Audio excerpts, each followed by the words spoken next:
Hi everyone. So yeah, I'm going to talk about today what a serverless database means for users. So we should probably get the elephant in the room out of the way of what a serverless database is, because some of you are probably wondering. If you Google serverless database, the top 5 results for me at least are what is a serverless database? I didn't put in the what is, that's just what everyone asks. These all aren't what I'm talking about today. These are all basically cloud providers talking about auto-scaling their managed database systems. So you get like an AWS Mongo instance, and then when you scale out, you no longer need to worry about the scaling out yourself. They'll do it for you.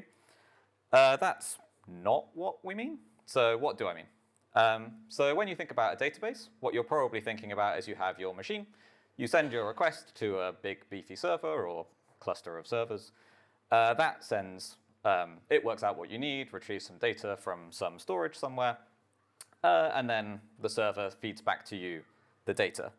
So this sort of inherently has quite a lot of complexity involved. You've got to manage your infrastructure, your servers, your redundancy, your availability, your performance of all of these things directly on the server side, as well as on the storage side if you're managing that as well.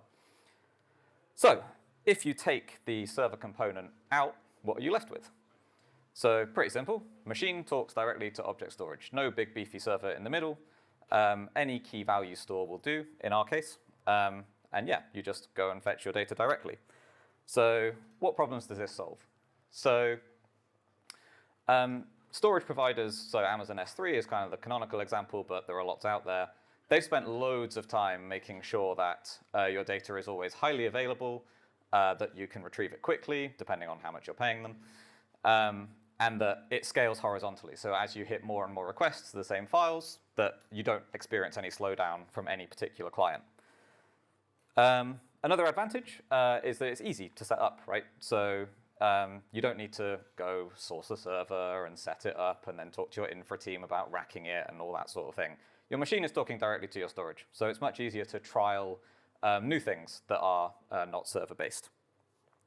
So the natural question comes up, if you're just going to store files on a server, why do you need a serverless database at all? Why not just store your files, do something clever with them yourself, and yeah, skip the serverless database and the license fees or whatever it is involved, depending on the business model of the people that you're using. So we're going to come at this problem from, well, we're going to come at this sort of question from a model problem approach, because without some concrete data to talk about, it's not super obvious what you're talking about normally. So Man Group are a finance firm, so they deal with a lot of time series-based data frames. So a time series data frame really is just where your leftmost column or your index column in the pandas world is a bunch of timestamps that are in ascending order, and then you have a bunch of other columns of something. In this example, it's open, high, low, close, and volume. So these are prices for a stock, say. Potentially you've got hundreds of thousands of these stocks. This is all numeric data. Maybe you've got some strings to store as well. But in this example, we're going to keep it simple and stick to numbers. So you've got some data like this that you want to store. And you've got options. But what the right technology is for you depends on what your access patterns are with the data, right? So how you're going to write that data and how you're going to read that data, basically. So for our model problem, you've got, generally the way this will work is that at some point you decide you're interested in a particular stock or a whole set of stocks, and you have to write back all the data for the history of that stock. So let's say you've got minutely data like this on trading days and trading hours. That's 125,000 rows per year, maybe decades of history. But you're only going to do that once. Then maybe daily you get more data from your vendor, like with all this data for a particular day. So with minutely data over trading hours, that's about 500 rows added each day. And the final thing on our writing side is updating old data. So sometimes vendors make mistakes, nobody's perfect, and they give you some data, and then a day, a week, a month, a year later, they say, sorry, we gave you the wrong data for that day. This is the actual data that it should have been. So why does that matter? So particularly in the finance world, there's a lot of regulation around decision making. So let's say, for example, that yesterday you had this data and you decided to buy this stock, right? And then today, the vendor came along and said, oh, actually, that was wrong. Everything was actually half the price that it said there. Your regulator is going to come and say, why did you make that decision? And if you've overwritten the data with the updated version, then you're not going to have a good answer for them because you don't know what the data was like when you made the decision. This is something that you have to take into account with lots of problems.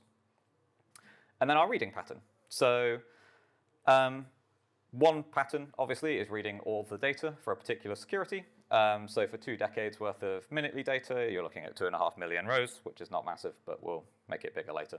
Don't worry. Another common pattern is reading like a selected range of dates.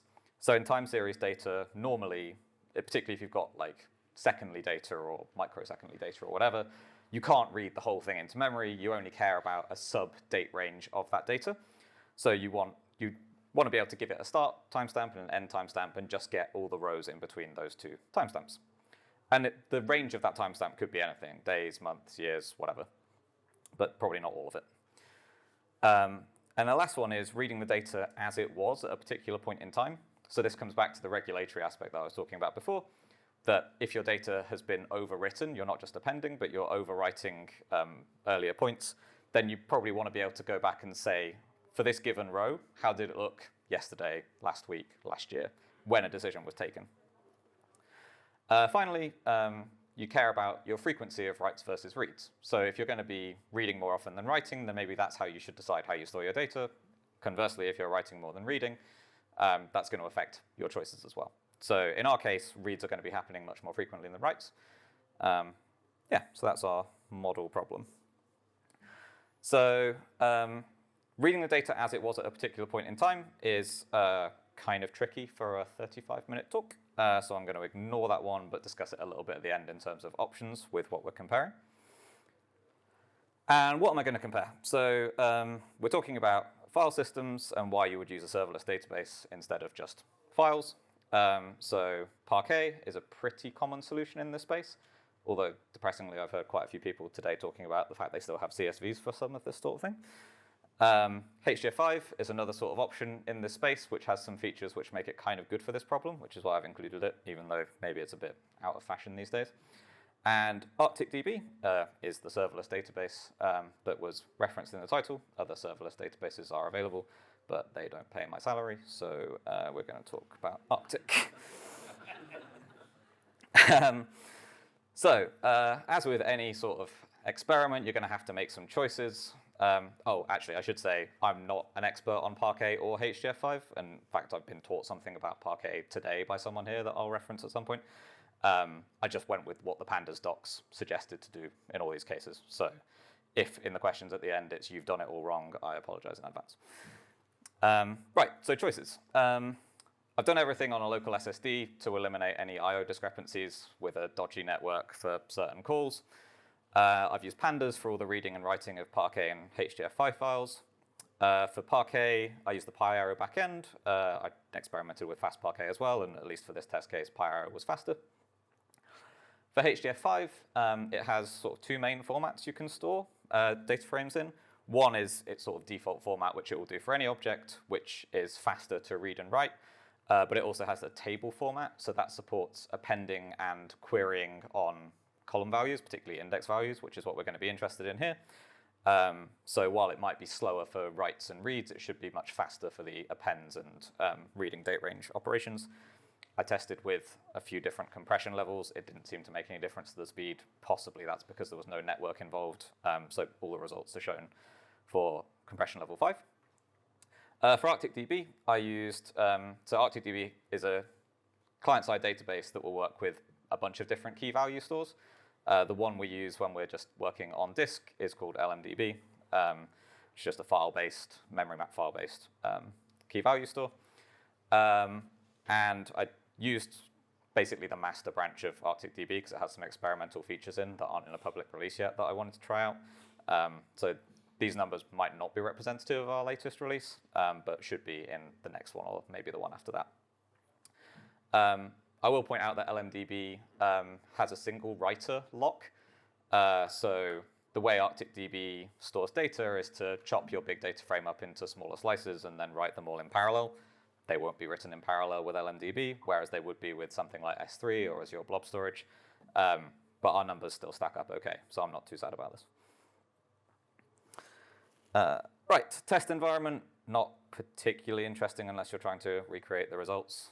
The computer spec is just this laptop, so nothing particularly special. Probably the only interesting thing on it is it's like 6 decent cores and 8 efficient cores. And then the SSD spec, and then these are the versions of all the packages I was using, just in case anybody wants to try and reproduce. Right, so what API methods do we need to basically approach this model problem that I was talking about? So on the writing side, we're going to need 3 methods. We're going to need a write data method that takes a data frame and just overwrites all of your data with whatever's in that data frame. We're going to need an append data method, which takes a given data frame and sticks it on the end of your existing data. And we're going to need an update data method, which takes a data frame and overrides the index values that it covers for your existing data. On the reading side, we're going to need a really simple method called readData, which just gets all of the data back into a single data frame, and readData dateRange, which is going to take a start and end timestamp and just give you back the rows in between those 2 timestamps. A few preliminaries. This is, again, just if you're trying to reproduce this. For ArcticDB, it's super simple. You, after installing, obviously, you import this Arctic client. This is the syntax for basically creating an LMDB key value store in /temp/ArcticDB.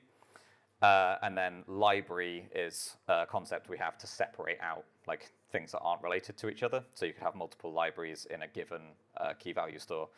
And then within a library, we have a concept of symbols. So a symbol is kind of like a table in like SQL style syntax. So this is just a library is a way of grouping together tables that have something in common with each other, and that something is, different for each use case. So in this case, security is going to be used as the symbol name. Small plug for man group. For HDF5, you just need a file path of where you're going to put all the data. And then HDF5 is just a key value store, really. So you need some key that you're going to stick your data frame under. So I've just, again, chosen the same thing.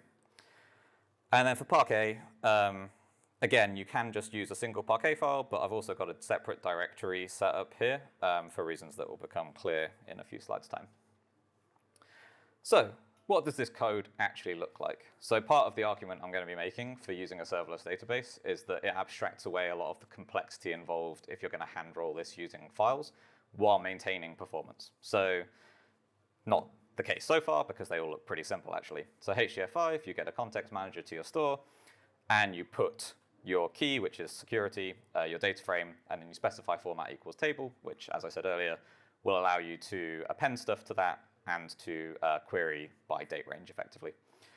For ArcticDB, the syntax is super simple, lib.write, security name, data frame.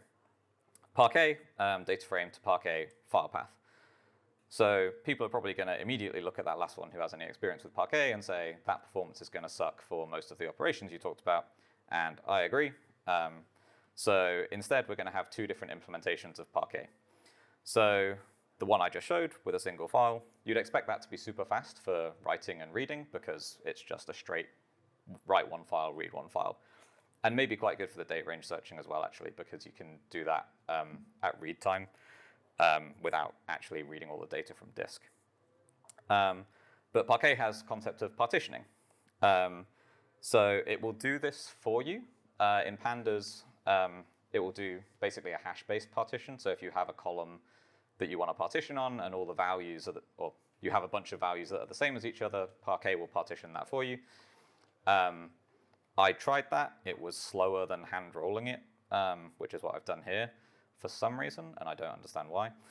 I was informed earlier by someone who, I don't know if they're in this room, who said that with Spark you can actually partition on a column and effectively just say, I want this many files, and if they're in order, then everything will sort of work as you'd expect for this sort of thing. But I didn't know that when I wrote this talk, so we're going to ignore that. Yeah, so what's the partition version doing for write? This split method, which I'm not including in the timings, and I've left opaque here because it's not very interesting, will take a data frame and split it into days worth of data. So that was a choice. Our writing pattern is going to be that we append single days and we update single days. So it sort of makes sense to me that you would probably partition your data into individual days worth for this. If you have more information about your reading pattern, maybe you would choose a different strategy, but you have to make a choice. That's sort of the point, that you can't just say, I want my data to be split in some sensible manner. You have to make a decision about how you're going to write it, which is then going to impact how you're going to read it. And if you have two different readers with totally different patterns, one of them is going to hate you for the decision you made. So the way I'm going to store it is just to write a single file per day with the date in the name of the file, just so that we can basically read them back, only the ones we care about later, relatively easily. Append data, so Arctic, again, this is like a first-class method. This will stick the data frame you gave us on the end of the existing data frame you have. HDF5, we chose the table format, so you can natively call store.append, and that will, again, stick the data frame you gave on the end of the one you previously wrote. Parquet with a single file, this is where the performance is going to start sucking because it's basically a read, modify, write operation. There's no way to just append that if you're just going to keep a single file as your entire data store. Whereas Parquet partitioned, you just write another file. You don't need to do any logic. You're just going to say, OK, the data for this day goes in this file with this name. I don't need to do any reading to work that out. Finally, on the writing side, update. Again, Arctic is designed for time series data. It supports this natively. So that will take the data frame you gave us and basically overwrite all the data between the first and last index value in that data frame. HDF5, this doesn't have a concept of updating in the middle, so you can use the table format to append efficiently, but you can't use it, or there's no equivalent to, say, overwrite just these rows. So this is, again, a read, modify, write operation. So we have to get the existing data frame out of storage, overwrite the rows we care about. We'll fudge the fact that that expects the sort of index values to be the same. Like, it would be much more complicated if the existing data frame might like cover different index values or something like that. And then we write it back, basically. Update for Parquet, it's basically the same as append. You have to do a read, modify, write. For partitioned, again, we expect this to be super fast because we're just going to write a single file. It's just going to overwrite the old file we had for that date, and everything's going to be fine. On the reading side, Arctic, first-class citizen, read, security, that gives you back an object that has some metadata included. The .data field is just the data frame. With HDF5, get your context manager, store.get, super simple. With Parquet with a single file, again, super simple, pandas read Parquet, your file path. Parquet partitioned, this is where that version gets complicated. So it was super simple for appending and updating, but now we need to write some code to actually just read all the data back. So this is something where you don't get the code if you use Parquet's inbuilt partitioning, but the performance was then worse than this version. So that's why I've chosen to present this. So we're going to list all the contents of the directory where we stored the files, sort them into date order, run through those files, create a list of data frames by reading each individual Parquet file, and then concatenate them together at the end. So that performance is probably not going to be great. And then reading data within a date range, again, ArcticDB, time series database. One of the arguments to read you can pass optionally is a date range where start timestamp, end timestamp, you just get the data in that range. HDF5 also supports querying at read time. So the syntax for that is basically just a string that looks like your column name greater than equal something and less than equal something in this case. So that will only read the selected rows. Parquet with a single file has basically the same syntax as HDF5 for the same sort of thing. So this will guarantee that you only get out the dates that you care about. Index level 0 is just because I didn't bother giving the index a name in the data frame. If you'd had, then you could just use that here. And Parquet partitioned, I had to halve the font size to fit this on one slide. You have to, again, list all the contents of your directory, sort it by date order, work out which files you care about reading. then read them all, then concatenate them all, and then finally throw away any dates outside the range you actually cared about, because you've read all the files, but maybe your date range was slightly shorter than all the files that were passed in. So in black, we have the three sort of patterns of writing data that we talked about at the start, and in red is what we're going to time, basically. So for writing, we're going to say there's 20 years worth of historic data, so that'll work out about 2.5 million rows. For appending a single day, we're just going to append a single day, 500 rows. And for updates, we're just going to update a single day. It's possible that actually the data coming back from vendors for an update will be more or less than a day, in which case the code I have for the Parquet partitioned will no longer work, but it will for all the others. But I've kept the example simple. And for obvious reasons, none of these things take that long, so I ran everything hundreds of times to get the numbers out. So all the times are in milliseconds on the y-axis of these graphs. So writing 20 years worth of history, partitioning Parquet is rubbish, frankly. It takes 8 seconds. Not surprising, it's going to write whatever, 250 times 20, like 5,000 individual files down. HDF5 is pretty good, 800 milliseconds, and then ArcticDB and Parquet are pretty similar to each other. And as mentioned before, ArcticDB isn't parallelizing the writes like it would with a cloud-based or, sorry, with an object-based storage system that's not on disk. So pretty happy with that. Appending a single day. So Parquet partitioned, that's just writing a file. That's basically as fast as you could possibly expect anything to be. HDF5 is about 3.5 times slower than that. ArcticDB about 3 times slower than that again. So we build some indexing structures on top of your data. So actually for us, this involves reading what's already there, checking that everything makes sense, writing it back, and building some indexing structures. So it's not just a single I/O for us, but it's still not absolutely terrible. And Parquet with a single file, as we kind of expected in this case, is rubbish because it's a read, modify, write operation. Updating a single day. Parquet, same time as appending a single day because you're just writing one tiny file. ArcticDB, pretty much the same as the append. It's slightly more complicated with an update because we have to work out where in your existing data we're slotting the new data, but it's maybe 50% slower than our append. And then Parquet with a single file is about the same as on the previous slide because it's a read, modify, write. It doesn't really matter how you're doing that. You're going to be dominated by the write time. And HDF5 is now a read, modify, write as well, so that basically is dominated by the write time as well.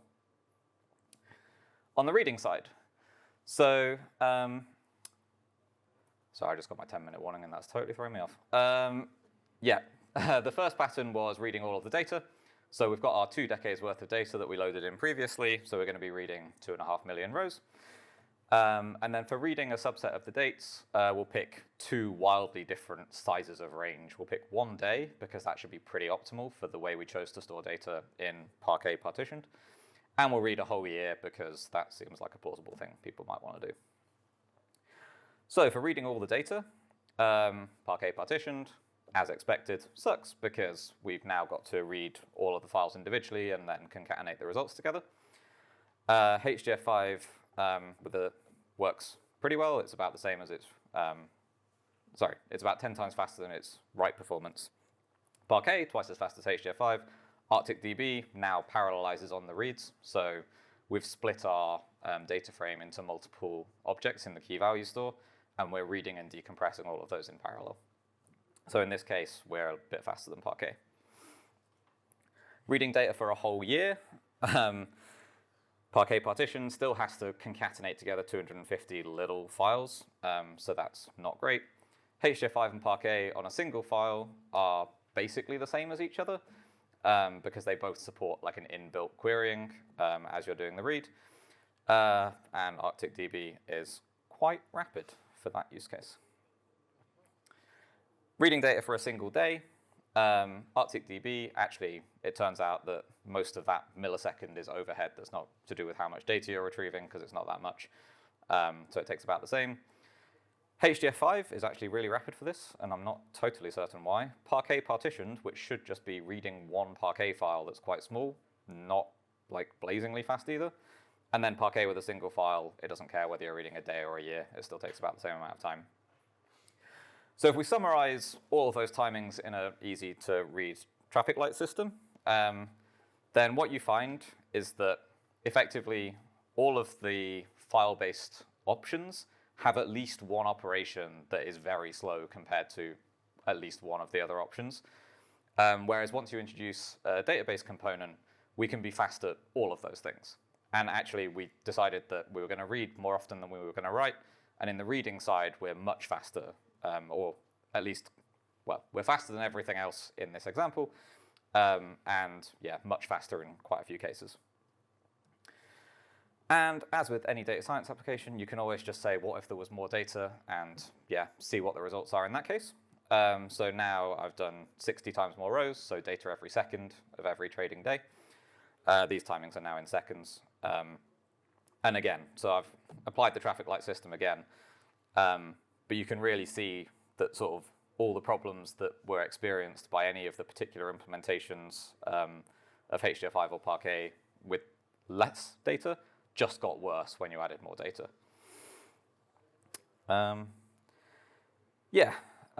Reading data as it was at a previous point in time, I think I actually covered this enough earlier that I'm not going to discuss the problem again here. But what would you do for that if you wanted that in any of the options here?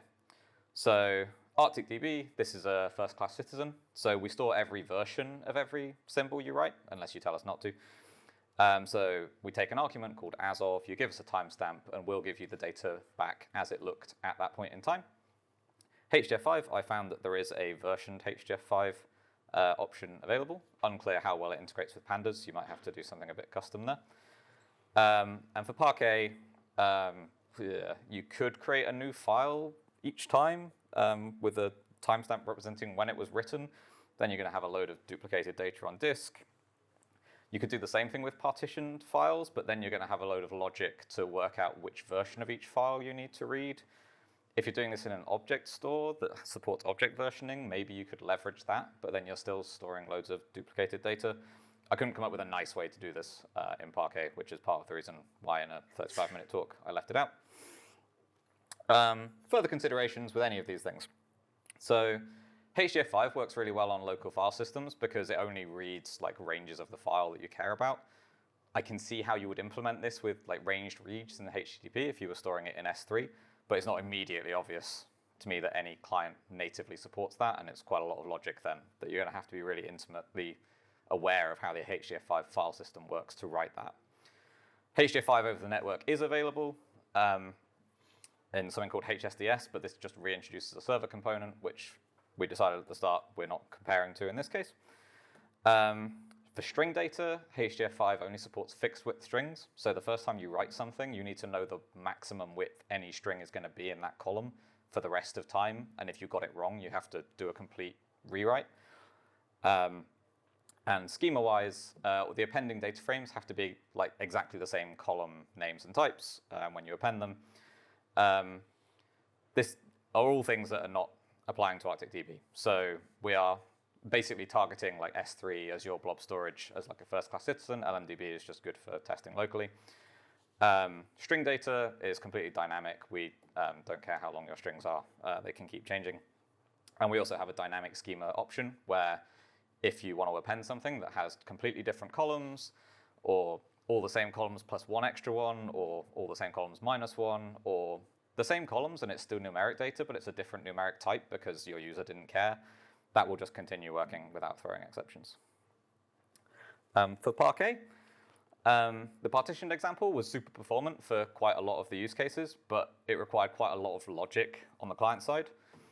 But it also required you to know exactly how your data was going to be written and read. So what if that changes? What if now the data arrives weekly or hourly? What if your read pattern changes? Do you rewrite all your data? What's your option other than being like intimately involved with the data structure on disk? So, in conclusion, storing all your data in raw files is always possible, but it's probably not the right option in most cases. There will be something that abstracts a lot of that complexity away from you.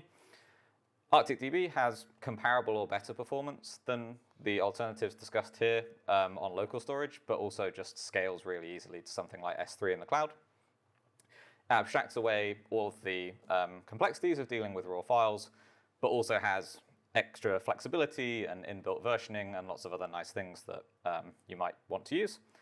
And all of this still doesn't have a server component. There's no servers to maintain or scale or talk to your infrastructure team about. You just pip install Arctic and away you go.